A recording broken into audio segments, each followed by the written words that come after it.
Hello, everybody, and welcome in to another episode of Speaking Steagles, the premier Pennsylvania pro football podcast. I am Nick Vete, joined by Ricardo Martinez Paz. We're breaking down all things Steelers and Eagles, chugging through the NFL season at this point, already getting ready for week 4 here. It's kind of crazy how fast it goes. It comes, it's the buildup. You wait all offseason for it, and then all of a sudden week 1 comes around and it's just off to the races. And the Eagles are off to the races, certainly getting off to a fast start, looking like a really powerhouse of a team, especially in the NFC. Steelers can't say the same. But that being said, Ricardo, we're getting up early today for this episode. How you doing today, man? You awake yet? Oh yeah, I just had my coffee, so I should be good now. You got your coffee there? I'm sipping on mine right now. It's essential, Nice. yeah. But I mean, now that we're both back at school, the schedules are definitely getting a little bit more tough to manage and work around. But we're doing our best. We're getting up early if we have to. So sneaking in an episode here before Ricardo. I know you got class at 9:30, but Yep. hey, whatever you got to do to get it done, right? Exactly. All right, sounds good. Well, that being said, let's dive right into kind of breaking down what happened in this last week of game action here. And I guess, I don't know, you want to start positive or you want to start negative first this morning? I don't know. I feel like we should start with the negative because that game happened first. So Yeah, that's actually true. It's actually felt like a while now since that Yeah. Thursday night game. I don't know. I guess it's still fresh in my mind because yeah, that's just when you think of how bad the Steelers looked against the Patriots in the second half of that game, then to come out against the Browns, I actually thought that they looked like decent, the offense in the first half. Yeah. They didn't do anything spectacular over the top, but it got to the point where I was like, okay, like they're in the game, they're going into halftime like with the lead, like they're putting points on the board, which like they were moving the ball a little bit better in the first half of the Patriots game than they did in the first half of the against the Browns. Mhm. But then the second half comes along and it was just pretty much a repeat of what we got in the second half of the Patriots game. And I guess to just kind of get right into it with what my key takeaways are. The first one, like first and foremost, is that this Steelers offense is just killing any chance that this team has of winning a game. It's awful. This is literally the reason that this team lost the game. Went into halftime with the lead, like I just mentioned, and then you come out in the second half and just cannot move the ball at all. Cannot pick up a key third down. Cannot stay on the field and sustain a drive. I mean, I wrote down some stats here about how putrid, absolutely putrid this Steelers team has been moving the ball, especially in this game. We'll talk about the second half time of possessions. Steelers had the ball for 10 minutes and 36 seconds compared to the Browns 19-24. There was an actual sequence in the second half, I believe it was late in the third quarter, where the Browns had a 14-play drive, followed by a Steelers 3-and-out, followed by a Browns 11-play drive, followed by another Steelers 3-and-out. Like, that's just not going to win football games. There's no recipe where that's going to actually do you any good and you're actually going to be able to come out with successful outcomes. And we've seen it now in the last 2 weeks where they've gone 3-and-out on 5 of their 9 second half drives. So they've just been awful moving the ball, sustaining drives, especially in the second half of games when they do have the lead. I mean, they had the lead in this game against the Browns. It was right there for the taking, a game that you'd really like to have when Jacoby Brissett is the quarterback on the opposite side of the field, but unable to sustain the drives. And of course, the talks continue about what's the future of Mitch Trubisky and Matt Canada this season with the Steelers offense. Yeah. I mean, who's to blame for that? Because I feel like after this game, it was a bit like last week. I would say it was more on a bit of both on Trubisky and on Matt Canada, the offensive coordinator for the Steelers. But this time, I feel like it fell a bit more on Trubisky. So I don't know where you stand on that. Dude, it's tough because, like, I even said this. This was, I think, my third takeaway. We do these takeaways in our Instagram posts and everything, and then we kind of go back and look at them for anyone who's new watching this. But, like, the Steelers' offensive line actually looked decent. Like, they only allowed 1 sack. They actually created some decent holes in the run game. The big gain was the Jalen Warren. He had, like, a 30-yard gain, but it was called back due to a penalty, unfortunately. Yeah. But, like, they actually, I thought, held up pretty well in this game. Yeah. So, I mean, it's like it's tough, man. I mean, like, I think it's a combination of both still. And I know a lot of Steelers fans on social media really have been calling for Matt Canada's job too, which, like, I'm not really surprised about. But, like, I don't really – like, what's the alternative if we get rid of Matt Canada this season? Like that's what I think the big thing is it's like yeah, I'm kind of leaning more towards this being like Mitch Trubisky's fault because when you see him, like the guy just can't step up in the pocket and make a throw. That's his biggest issue. He can get out on the run and hit guys out in the flat, and if you can get the play action going, he's actually pretty decent throwing the ball on the move, which is fine. But when the Steelers can't establish the run, and Najee Harris hasn't had a game where he's had over 15 carries, like that option just isn't going to be there for the Steelers offense. And that reverts back to Matt Canada then, and a lack of being able to, kind of get the offense into the mold of the game. But again, it's kind of back and forth because again, I pin it on, well, why aren't they drawing up enough plays for Najee Harris? Well, they're just not picking up first downs, and he's not getting enough opportunities to actually stay on the field and get those rushing attempts, which would then open. So it all kind of ties into each other. But at the end of the day, I really do think that a big part of this is Mitch Trubisky just not being that good of a quarterback at the end of the day, not being able to step up in the pocket and make the big time throws down the field that he needs to make. And it's there's just a lack of creativity and a lack of this offense is just so non-dynamic, I guess, if that's a way to put it. They just don't do anything that can really kind of open up the playbook and put the defense on its heels. Yeah, clearly it's been an issue so far at the start of the season, and I guess it was a little evident. You watched. Let me flip it on you. You watched the Thursday night game. What do you think was the bigger issue? Was it a lack of Trubisky's ability as a passer, or was it more of like this is just an offense that has no clue what it's doing when it comes to play calling? I feel like, man, it's tough because I think it's both. Because I feel like what's the identity of this offense? There's Najee Harris who's still kind of working his way back from his injury from a couple weeks ago. Usually the offense kind of revolves around Najee Harris, I think, not around Trubisky. And in this game, I don't know. It's just like Trubisky wasn't like he didn't play that way. Like you said, didn't extend drive. I feel like there was just a period of time in that game where they just could not like extend drives or get any first downs, as you were talking about that sequence, more specifically. It was kind of hard to watch. It was like, well, you got all these great players, and then like, is it Trubisky that's like not, that's not allowing them to extend plays? Like, I hate them already putting Pickett in this conversation. It's just like I feel like it's still too soon to bring him in. Like, as much as Steelers fans want him, like, is he a better quarterback than Trubisky? That kind of stuff. Yeah, we can get into Pickett in a second, but I think you hit on two good points. The thing that's most aggravating is that they do have all these good weapons. Like, all the wideouts that they have, you could go through the whole list of them: Claypool, Deontay Johnson, George Pickens, all the way down, Pat Freiermuth, the talented tight end. And none of these guys have, Deontay Johnson has stat-wise looked good, but none of these guys have scored a touchdown yet this season. The Steelers are through 3 weeks of the season and don't have a single wide receiver touchdown. It's absurd. It's absurd. And, Pat Freiermuth has scored a couple as the tight end, but that's another talented weapon that you'd like to see, kind of show a little bit more.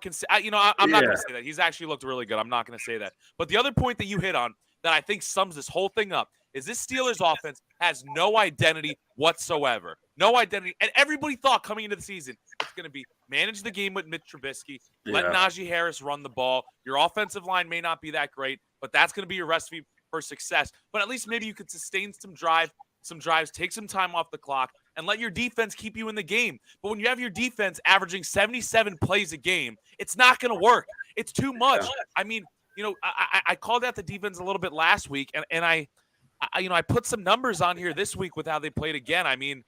They didn't look good in this game, but when you're on the field that much and your offense is going 3 and out on consecutive drives, it's hard to really expect them to be productive. So I think you hit the nail on the head that this offense, everybody expected their identity to run through Najee Harris, and it hasn't done that, and they are left searching for answers. And it is bad. It is aggravating.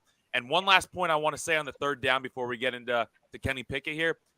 On third down this season, they're averaging 2.9 yards gained on third down. That's last in the NFL. Jeez. They're averaging 6.2 yards to go on third down, which is also worse in the NFL.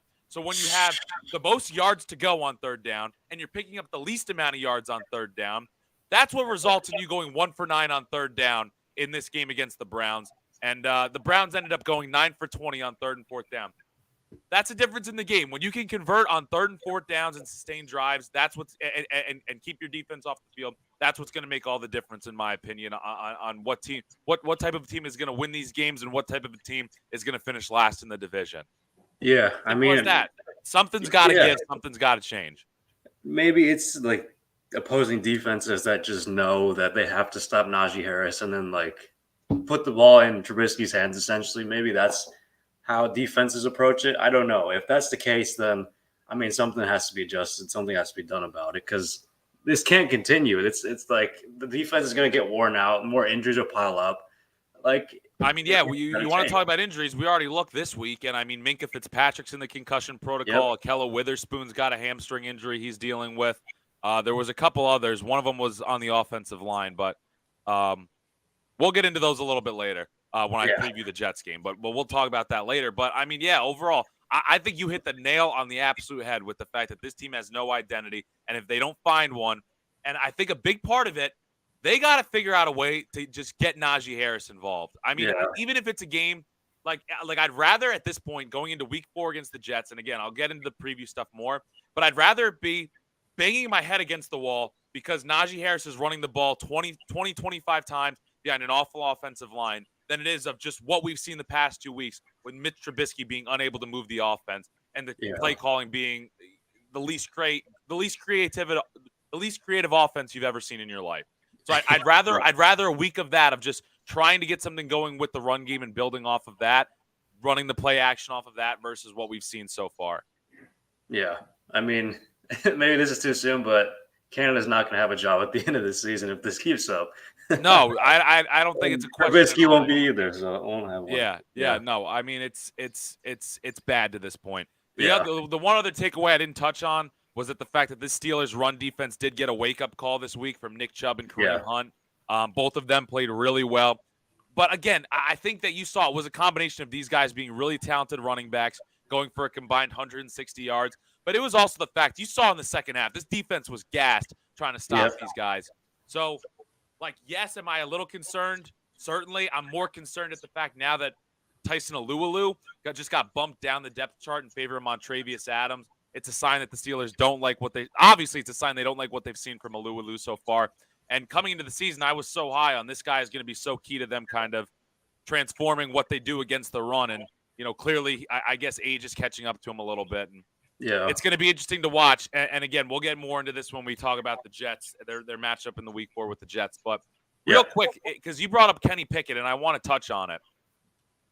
When it's time for this guy to kind of come in and be this changing of the guard, and the game at Acrisure Stadium 2 weeks ago, we already heard the Kenny Pickett chance, and of course it's going to come up.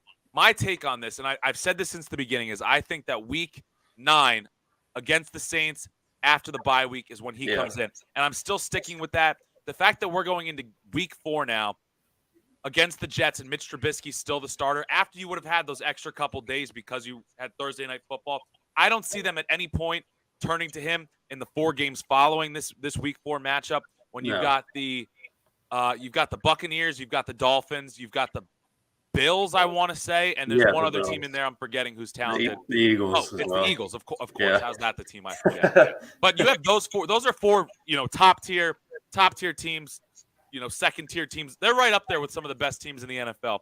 That's not the situation where I'd be throwing Kenny Pickett into the fire. And I'd see if you can maybe win. Again, I'll get into this Jets game in a little bit.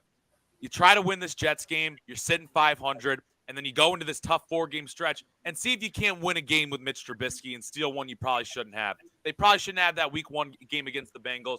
Maybe you could do something similar in one of these 4 games, and then you sit yourself. You're still right around 3 and 4. Maybe 2 and 5, and then that's when I think I'd kind of look to Kenny Pickett if Mitch Trubisky is still struggling in this offense. So that's kind of where I see this timeline being for him. And I also think Mike Tomlin's the type of coach who's not going to go flip-flopping back and forth. Like, we'll stick Kenny Pickett in there week 5 against the Bucs or whoever we're playing, have him struggle, and then be like, that was really bad. He's going to get hurt behind this offensive line. Let's go back to Mitch Trubisky. I don't see that being the case. I think Tomlin realizes when he goes to Kenny Pickett, he's got to stick with Kenny Pickett. So that's kind of how I see that all unfolding. I don't know if your thoughts are similar or different from that, but I'm curious what you think.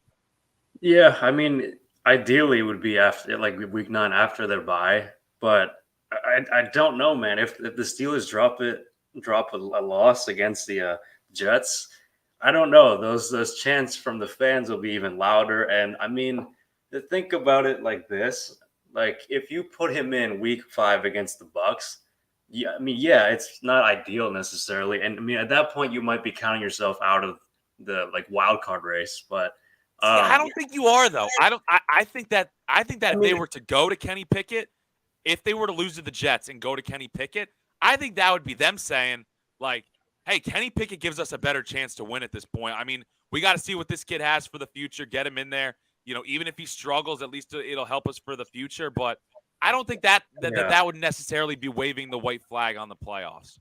okay. I mean, it is. I mean, those four matchups after this week are just absolutely brutal Yeah, for the I just Steelers. pulled it So, up. It's in Buffalo yep, versus Tampa Bay, in and then Miami, and then in Philadelphia. I yeah, mean, that's a yeah. rough stretch. 3 out of 4 of those games, you'd be throwing them into a road atmosphere too.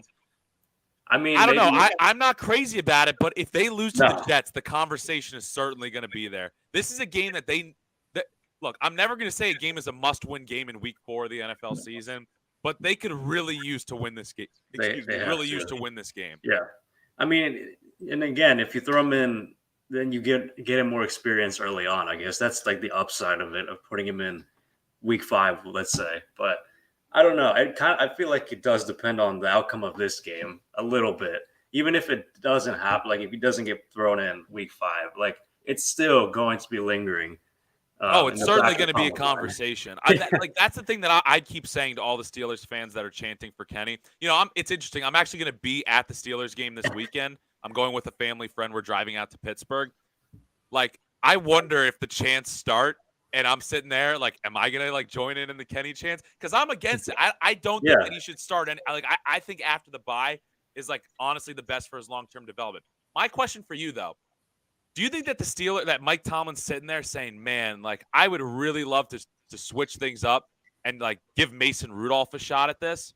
Oh, But God. do you think there's any way that he's thinking about that? I mean, there's no way he could do it because the fan base would go berserk if he went to Yeah. Mason Rudolph before he went to Kenny Pickett.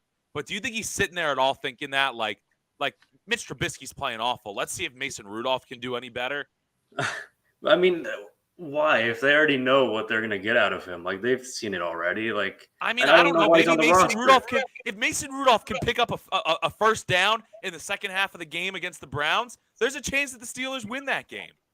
I mean, That's yeah, but Mason that's Rudolph. also like one game, like in one specific like sequence. I mean, like I don't know, the whole game it was bad, yeah, but I don't know if he's much better in general. I don't think he really is. No, I mean it's Like they fair know what enough. they have in him. Like they've seen it all. Yeah, yeah. There's No, no you're right. need. And I mean, I think it's also the thing too, where it's like for Matt Canada and his offensive playbook, where ideally he wants to get a lot of motions, get a lot of guys going out on play actions and stuff. It's built more around a mobile quarterback, and that was his big excuse last year was that Ben only lined up at a shotgun and he was not Yeah, mobile at all. Obviously Mitch Trubisky and Kenny Pickett are much more agile mobile quarterbacks than yeah, Mason yeah. Rudolph is. So I don't know. Just something that came to mind because this is just so bad that what we've seen so far from Mitch Trubisky in his time in leading this Pittsburgh offense so far. But I don't think I have anything else that I wanted to bring up here regarding this game specifically. I think I touched on it all. I mean, Jacoby Brissett looked pretty good, and I think part Yeah. of that again kind of goes to this defense just not playing well and also being on the field too much. Offensive line, I touched on it, was better this week. There hasn't been a game where I've been like, man, this offensive line lost us the game yet this season. Yeah, But yeah. actually, this was a game that I noticeably thought that they looked pretty solid. So They did, yeah. that being said, I think we can dive into this Eagles game here as they were facing off against the Washington Commanders. So why don't you walk us through, take us wherever you want to go here to start off this conversation? Okay, I guess I'll just get right into the takeaways. I mean, the biggest thing really was that, like, obviously, the biggest headline was a revenge game for Carson Wentz. That was nowhere near the case. I mean, the Eagles' defense absolutely destroyed him and the offensive line. 9 sacks. I mean, a fumble recovery one. I mean, that was forced by Brandon Graham. I mean, who looked great, who led the team in sacks with 2.5. A couple of turnovers on downs. Only 6 points allowed. That was more garbage time. So, I mean, that game, I was truly shocked that the Commanders could not muster anything on offense. Like that's just how well the defense played. I guess how poorly the offense did overall. Like that I was working one of the volleyball game here at Marist, and I was like, I had it on the side, and I'm just like, oh, Wentz got sacked again. Like I'm looking over, and he's on the ground. Like what's Every going time on? you look up and Wentz is on the ground again, you're thinking, are they showing a replay of this? Wait, that was another sack? I mean, 9 sacks on the day is absurd, dude. That's absurd. Yeah, I mean they had 4 in the first quarter alone, and that was the most Wentz has gotten sacked in his career. I mean that's unreal. Like I think before this game, he didn't get sacked more than like 3 times in the game, which is like actually that's actually hard to believe. I think 5? I think it was 5 against the Lions. I was gonna say there's got to be a couple games he was with the Eagles here before the offensive line really came into its own the last year or two, where there's definitely no way that he got sacked a maximum of 3 times. Actually, no. The max actually it's funny because it was against the Commanders. He got sacked 8 times. I think it was 2019. He got sacked 8 times.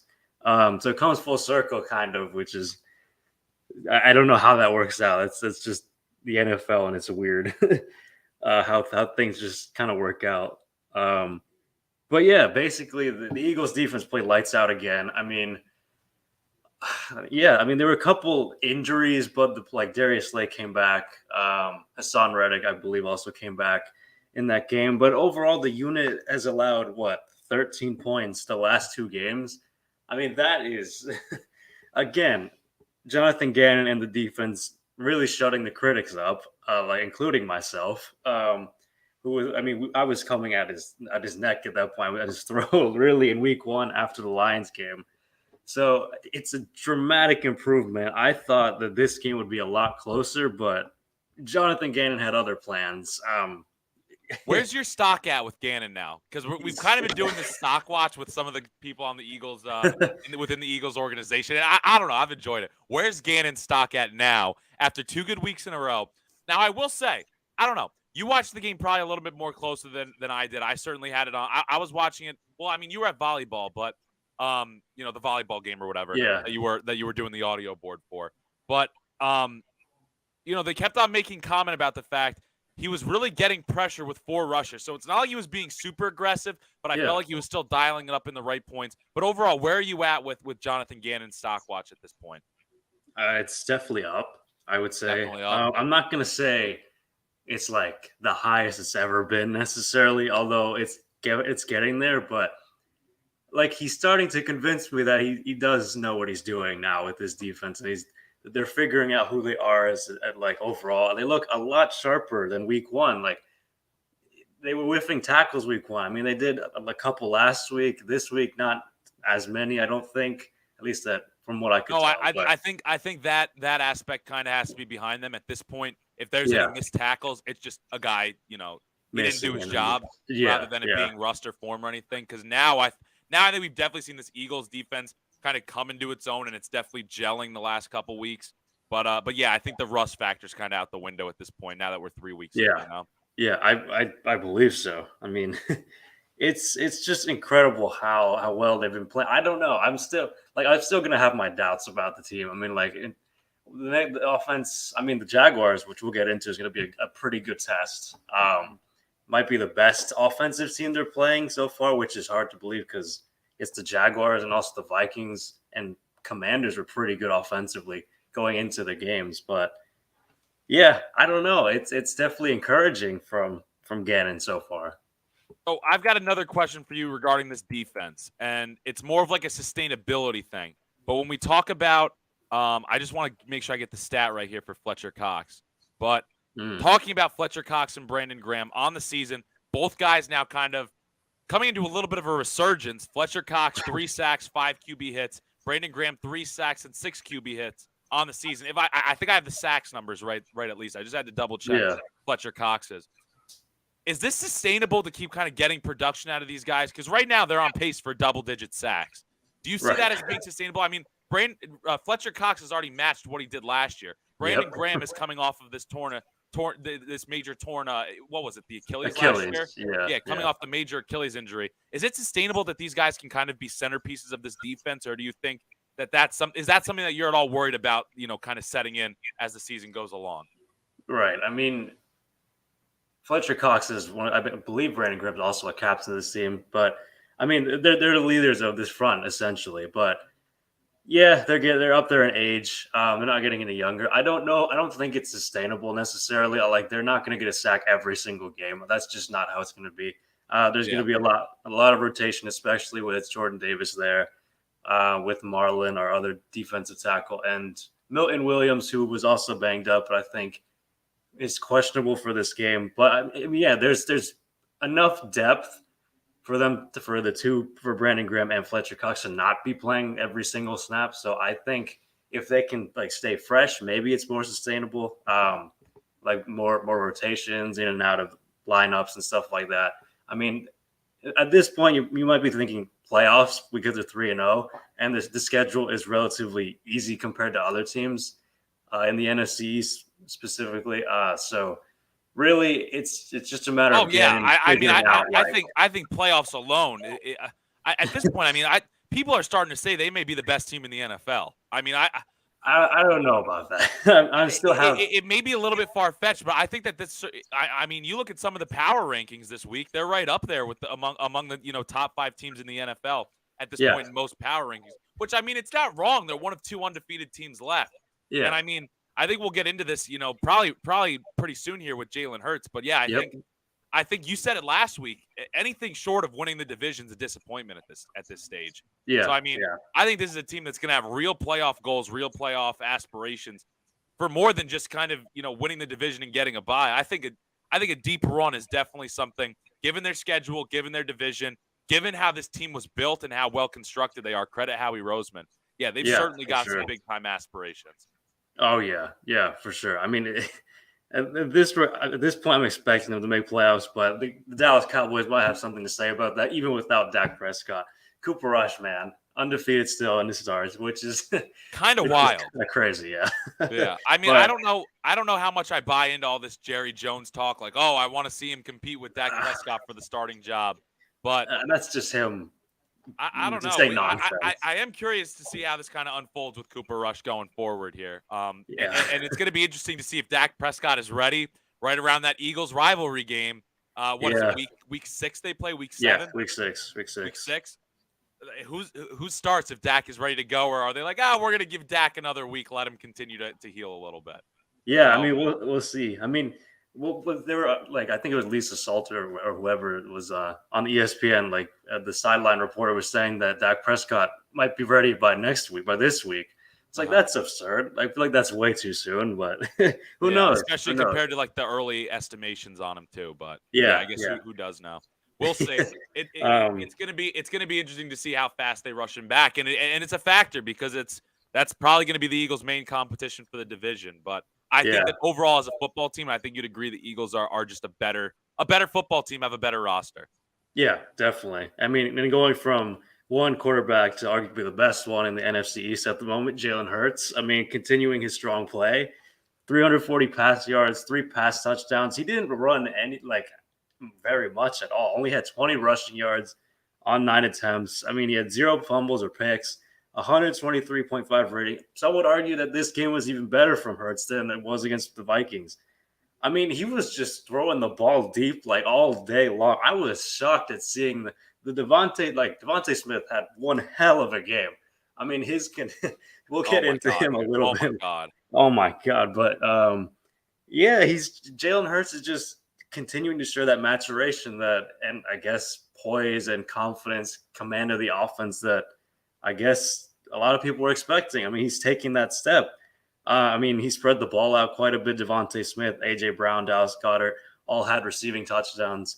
So, I mean, Jalen Hurts, right? It's I love how well he's playing right now. And I'm still very shocked. I'm glad this wasn't a one-time thing against the Vikings. I'm glad that this has continued. I mean, people are saying I think he's second favorite now to win MVP by Vegas odds or whatever. Probably behind Lamar, right? I mean, I haven't checked, but behind Josh Allen, he overtook Mahomes in I their got to MVP get in on some of those conversation. Lamar Jackson odds, man. I mean, I think he's seeing fourth, Lamar what he's Jackson. done so far. All right, my question for you on Jalen Hurts. If I would have told you in our week 1 episode after that Lions game that, when Jalen Hurts, he threw for 243 yards, he went for 90 yards on the ground rushing, didn't have a passing touchdown. The Eagles won, but it was, obviously a close game with the Lions. If I would have told you the next 2 weeks against the Vikings and Commanders, he's going to throw for over 300 yards in both games and have 4 touchdowns over the 2 games, what would you have said? I would have been like, wow, really? Like, I You would wouldn't have have been questioned surprised, it. though. You wouldn't have been Yeah, surprised, and though. like, yeah, a good way. Yeah, I would have been like, wow, I didn't expect that at all.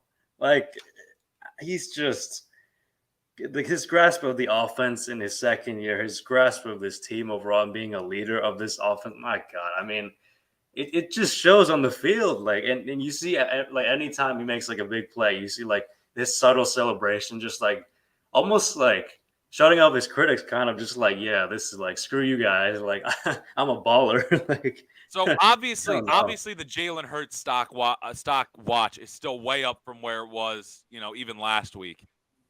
I Yeah. mean, is there like any doubt in your mind about him going forward? Like, do you have full faith in him? Or are you still a little bit on the fence of like, hey, we could see him, maybe take a step back, maybe have a game or two where he struggles, relies, because that's what's most impressive to me is the fact that he threw for over 340 yards, 3 TDs, and didn't Yeah. do anything with his legs. I mean, this was a performance of Jalen Hurts that we just haven't seen before, where he doesn't get involved running the football, and it was really impressive. I mean, he looked like one of the best quarterbacks in the NFL these past 2 weeks. There's no other way to describe it. So, are you still skeptical of him at all? Are you still like kind of keeping that in the back of your mind, like we could still see him not take a regression, but still see the Jalen Hurts of old in a couple games this year? Are you all in on this is who Jalen Hurts is? This is the expectation for him week in and week out going forward?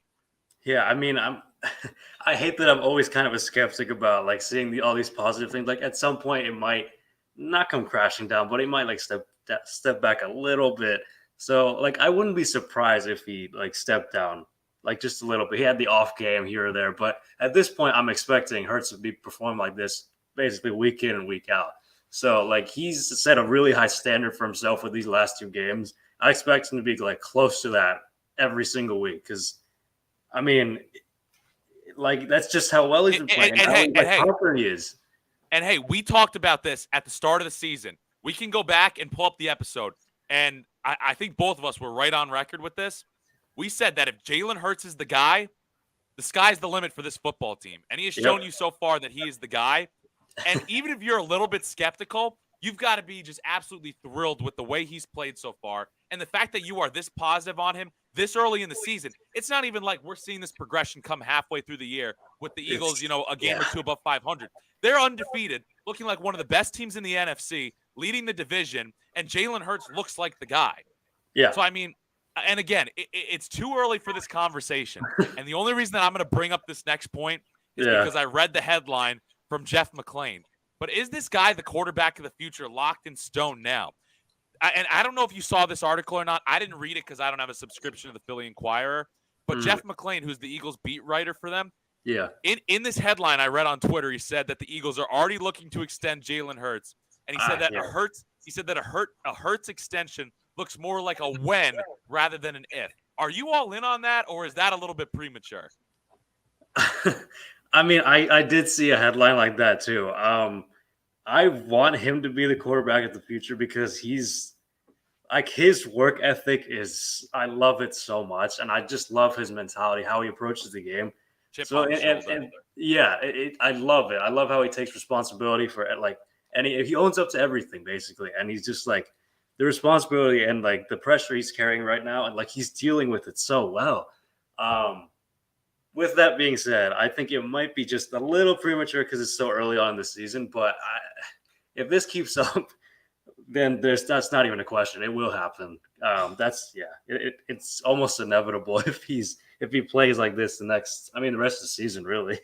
Yeah, I mean, I get the extension talks, but honestly, I'm just looking into it a little more. It's not like there's any reason to really rush into it because you still have next season, and then they could still pick up his 5th year. Oh wait, no, he wasn't a first round pick. Excuse me. No, yeah. So you still have next year.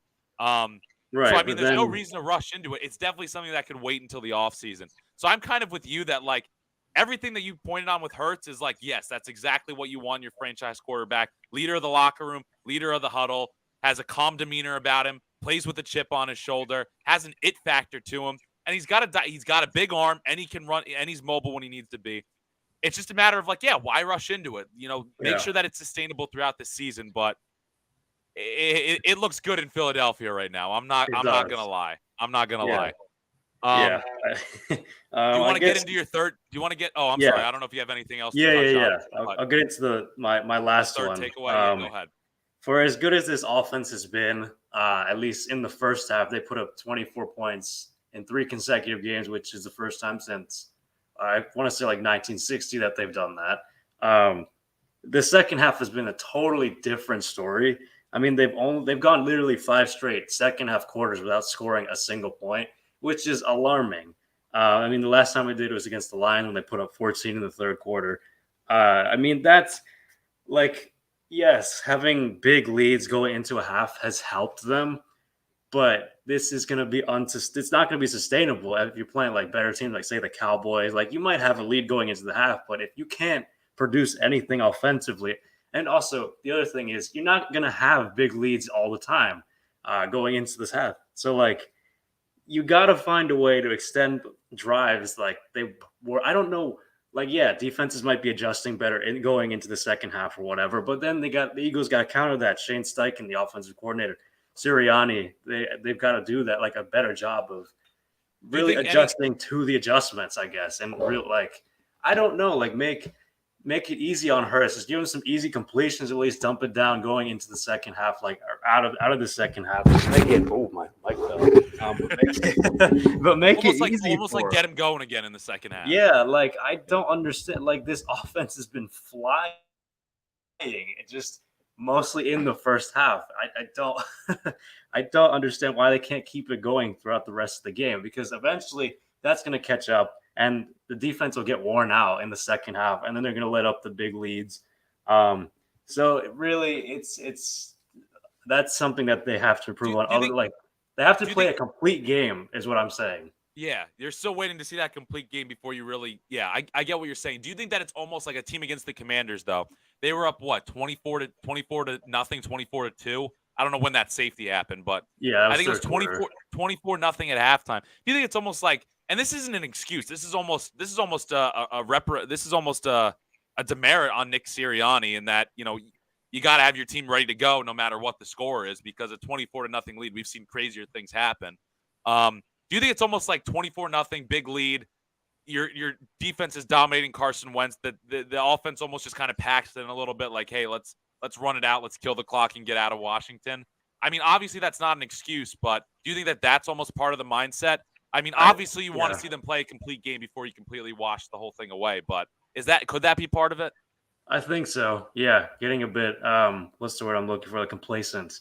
Yes. Um going into like after having such a big lead, I feel like that's part of it. And sort of running But out like the you said, clock and you're not going to have that luxury every game. exactly. Like you got to just play better offense. It doesn't matter if you're winning 24 nothing. Like you still got to keep playing as if you're down.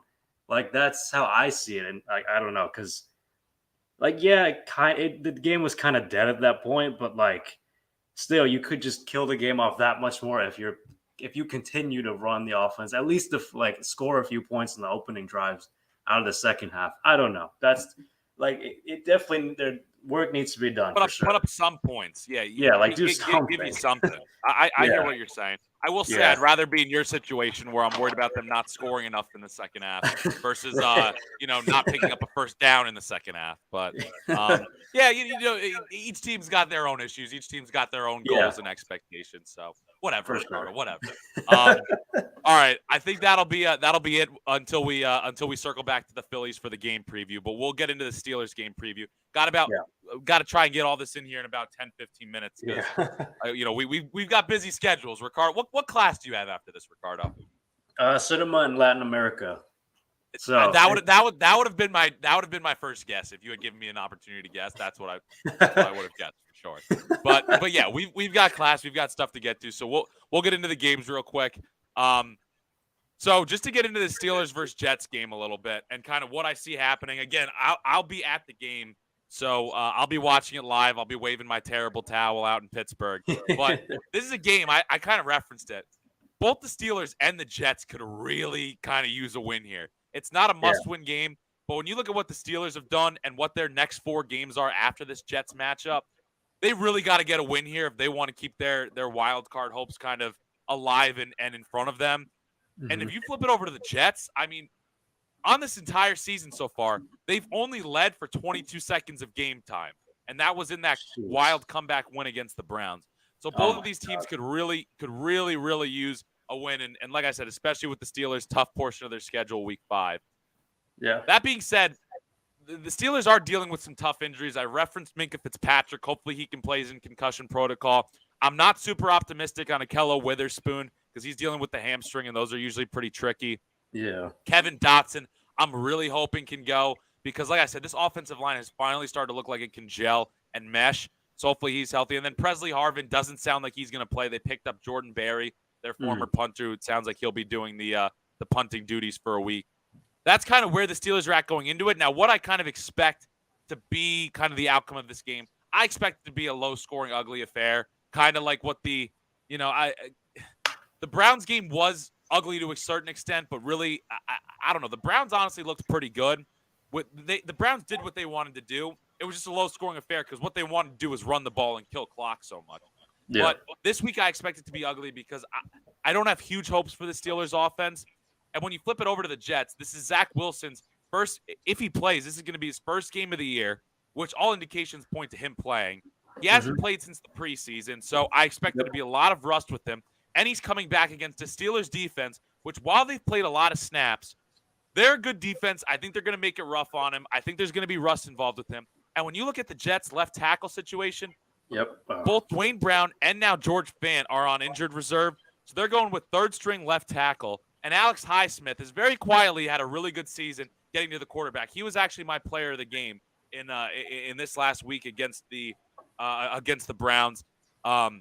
So I think that this is going to be a low-scoring affair, and I think if the Steelers can make Zach Wilson's life rough, they can do enough to kind of manufacture enough points to get the win. So that's kind of how I see it going. I see it being a low-scoring, ugly affair.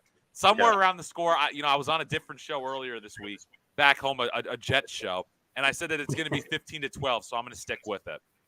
Oh, my God, yeah. 15-12. Yeah, wow, that's just a game of field goals. All right. Oh, no. We'll have 2 Steelers touchdowns. They're going to go for 2 on one of them. We'll have a Jets touchdown, missed extra point. That's 6, and then 2 field goals. That's what it's going to be. Oh, my God, very specific with your predictions. Wow, I love it.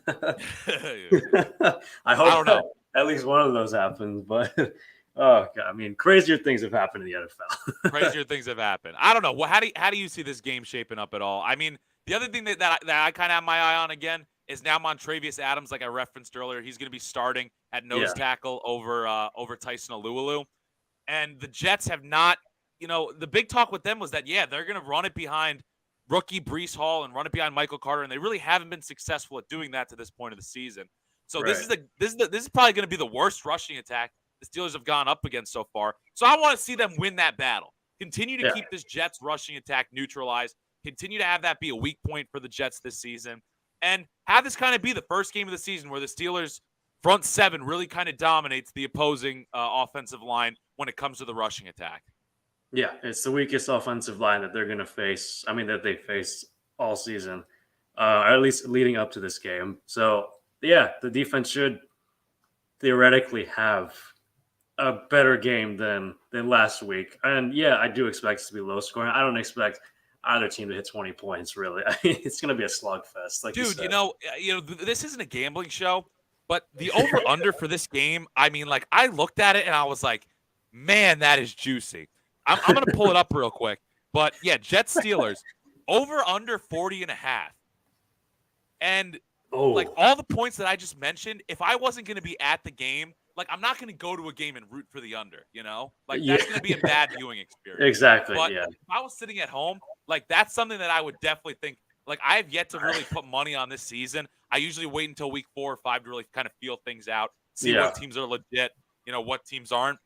This is the game that would have drawn me back in, but I think I'm going to wait till week 5 now, considering this is really. I mean, like I'm not going to be able to watch any other games, Yeah. unless I get back home in time for the night game. But Right. Yeah. this is a game. I'm with you. I expect it to be a low scoring, under 20 points for both teams, and the fact that you just said that kind of reaffirms that under on the 40.5. Yeah. Don't bet on it. It's going to ruin your experience, especially if it doesn't hit either. I mean, I would consider going under on 30, bro. I mean, honestly. Oh my god. I mean, 15 to 12. My prediction's under on 30. I mean, literally, I'm not expecting a lot here. Yeah, you're right. Yeah. One last point too. Yeah. I made the point earlier that the Steelers wide receivers have yet to score a touchdown, and the Jets have a lot of young talent on defense, especially at the corner position. So that again is a matchup I'm interested. I really am interested too to see Deontay Johnson if he gets lined up against first round pick. Why is his name slipping? Sauce Gardner. I'm curious to see that matchup if they're lined up against each other. And just in general, I want to see kind of how these wide receivers fare because they have yet to really get going. And yeah, the offense is obviously where all the mindset's going to be. But again, at the end of the day, this is a game the Steelers should have won the last 2 weeks. Their offense is what cost them the last 2 weeks. They could be sitting here 3-0, albeit not against great opponents in the Patriots and the Browns. And I'm not saying that they should have won both or that they were in a position to win both, but they were capable of winning both of those games. They got to get this one. This is a game that you really need to win if you want to keep your aspirations for a wild card in your sight. So that's kind of where we're sitting here. I don't have much more to add on the game unless you do, or if we want to get into the Eagles here. We'll just get right into the Eagles here. I mean, you covered it all. Yeah. And I know we're running short on time, so let's do it. All right, I'll try and get through this quick. All right, the first thing I'm looking for is the running game, which was basically, only 72 rush yards against the Commanders, which was a bit shocking considering their run defense wasn't exactly the best. The first 2 weeks, they combined for like 400 rushing yards. So, it's going to be a tougher task against the Jaguars because they're the best against the run after looking this up on PFF. I was actually wondering where they were sitting right now because they got a lot of young, talented players on that defense. Yeah, they do. I was a little surprised. Only 55 yards per game allowed, fourth in yards per carry, fourth best in yards per carry, 3.1. This is the best rushing attack that the Jaguars are going to face. They faced the Commanders week 1, the Colts. The run game was non-existent because they blew the Colts out. The Chargers also blew them out. So maybe it's just because they've been winning these games by such large margins that the running game has been non-existent and that they've been the best. So really it's going to be a tough task, I guess, for both the offensive line and defensive line, the Eagles O-line and Jaguars D-line. This is also the first game that they're facing a true dual threat quarterback. Herbert's mobile, but Wentz and Matt Ryan aren't really anything as far as rushing the ball. So you wonder if that's going to play into the game planning for the Eagles at all, is to try and get him out on the move maybe a little bit more than they did this last week to kind of counteract this defensive front that's looked good, purely stopping running back so far. Yeah. We will see if the running game is more of a factor. I believe I expect it to, just because the offensive line the Eagles have is arguably the best. And it's just because last week Jalen Hurts was airing it out to literally everyone on the team that they didn't run the ball. They didn't feel the need to. But I guess moving on to the next point, how will the Eagles fare against the Jaguars offense? Obviously only 2 good games in a row for Trevor Lawrence. Yeah. And they're 10th. They're the 7th best offense in the league as it stands, 10th in passing, 7th running the ball. So it's really going to be a good test for the Eagles defense to see if these last 2 weeks are, were just, I don't know, maybe just they had their best game and maybe they come down in this game considering this is maybe the best offense they face so far. And so really my eyes on Gannon, and again, of course it's always going to be on Gannon because he's always going to get scrutiny regardless, to see if he pushes the right buttons again like he has been the last 2 weeks. So what takes priority, stopping Trevor Lawrence or James Robinson and ETN? I would argue probably the running backs, just to put the game in Trevor Lawrence's hands. But clearly he's been playing really well This whole he's living up to his first round expectations really And you now know that what? he's under Doug Peterson, former I was Eagles just head gonna coach. say this is Doug Peterson's return to Philadelphia. Do you think that there's Yep. any emotional aspect for this Jaguars team to kind of get up a little bit more for their head coach, who obviously is the former coach of Philadelphia? Maybe a little more, but I'm not sure it's the biggest factor necessarily. I mean, What's a they bigger already factor? What's a bigger factor? This week, Doug Peterson returning to Philadelphia, or last week, Carson Wentz going up against his former team? last week because it's the player on the field, obviously, as opposed to the coach who's sitting on the sideline, not actually in the game. But Fair still, I enough. mean, it should. I think this is going to be a close game overall. And then my last point, second half offense, as we touched on before, reacting to the last game against the Commanders.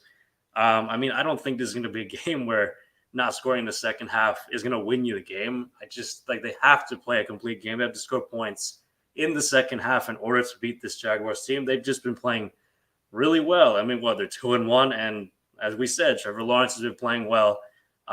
So really, it's. I think it's going to be a close one, even though Vegas might say they're going to win. The Eagles are going to win by a touchdown. I think that's a little generous, despite them being 3-0. I think it's going to be close.